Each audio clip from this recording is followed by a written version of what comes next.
Hey guys, before I start this review, I want to let you guys know that I shot this video on the Galaxy S6 Edge Plus and also the Galaxy Note 5. They both have the same camera and the video came out phenomenal. Just want to let you guys know. Now here's the review. Up until a few days ago, the OnePlus One was my daily driver since I got the phone about a year and a half ago. And that's saying a lot. I've had every single major flagship phone, but I always ended up back with the OnePlus. What I love about the OnePlus was simple. Had a nice screen, awesome battery life, and snappy performance. Now, I have the OnePlus 2. Would that become my daily driver? Here's my full review.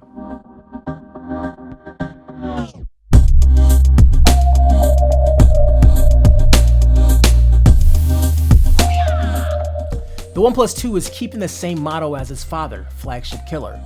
Bold words from a company who actually backed it up last year. The price of the device actually went up, and then that brings it in line with other devices like the Moto X, Zenfone, and others.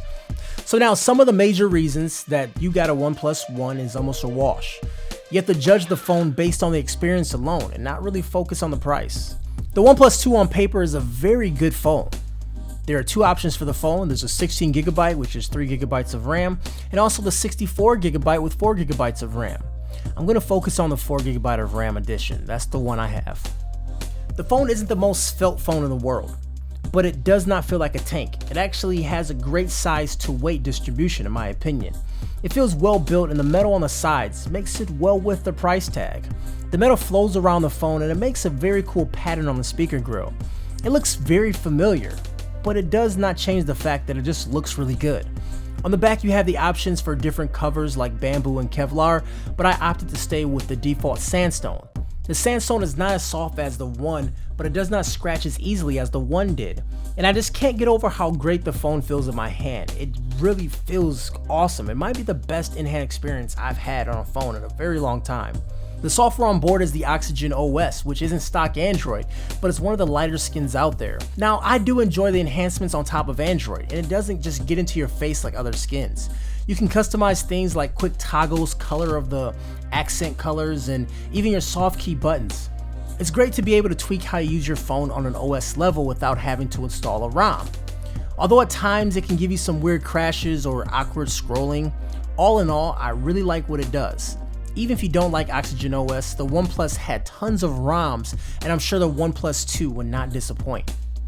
The battery life for the OnePlus One was something that kept me coming back for more, and the OnePlus 2 gives you a 3,300 mAh battery, which my usage, that was pretty good. I'm not getting extreme battery life as the One, but it's a lot better than most devices. I can eke through a day, but most people will get more than a day. For me, the camera is decent. It takes some really solid pictures, and with adequate light, you can pull in some really great looking images. One thing I am seeing with the camera that is just pretty slow.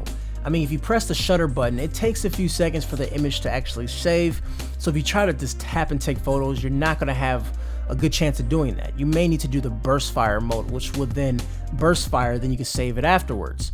But overall guys, OnePlus said they're working on the software to fix this, but right now there's a lot of time spooling between pictures. You know, most pictures do come out pretty good. I mean, look at the picture of this bee I took. Now, this picture came out really good, and sometimes the images can look DSLR-like, and other times it can look really bad. So I really call it a bipolar camera. Sometimes it has great shots, sometimes it has bad shots. The selfie mode on the camera is pretty good as well. Now it does have issues with dynamic range, and that comes into play with darker skinned people in lighter backgrounds. Dark skinned brothers, sorry guys. However, most people won't notice that unless you fall into that category. This camera also suffers from low light shots. The low light imagery isn't great at all, and you end up with some grainy and blurry shots most of the time. But all in all, this camera is a lot better than the average camera out there, but if you're coming from one of the big dogs like the S6 or iPhone, then it's not an upgrade. Performance on this device is quick, but we all know that. People really want to know if it overheats, and honestly, I don't know. I mean, the phone doesn't feel hot and the system runs smooth when gaming and watching movies and even running benchmarks. The performance is top notch and it's very consistent, so take it as you will. The earpiece on it couldn't be a bit quiet, and I found myself having a hard time hearing people at lower volumes. Normally I keep the volume a few notches below full on most phones, however on the OnePlus 2 I found myself having to have it full blast and I still had to listen closely. Now the speakers on the OnePlus 2, although they're dual speakers, they just don't sound good. They don't get too loud and they kind of sound muffled. I'm not sure what happened there. It could just be one of the ways that OnePlus found a way to cut costs. The device has a USB-C port on the bottom, which I'm okay with. However, it's hard for me to justify when they remove other charging methods. This USB-C is USB 2.0, which means there is no quick charge. It took me nearly 3 hours to charge from 0 to 100, and also with no wireless charging. I found myself having to consciously think about packing my cable instead of using a normal cable or wireless charger at my job. USB-C is the future, but I'm not sure if OnePlus is the right company to do it. Now there's two more features that I really love about this phone, and I wanted to leave it towards the end to give you kind of like a lasting impression. Number one is the fingerprint scanner. It's super accurate, and I think it's actually better than the S6.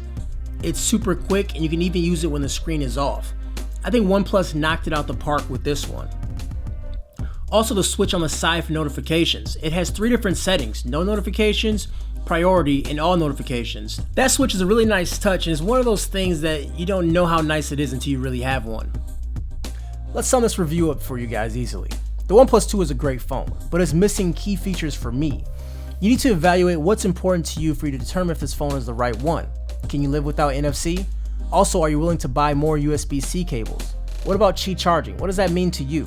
Are you okay with bad speakers? What about the Moto X Pure coming out? That's around the same price. It seems like OnePlus cut the wrong corners with this phone, and it shows.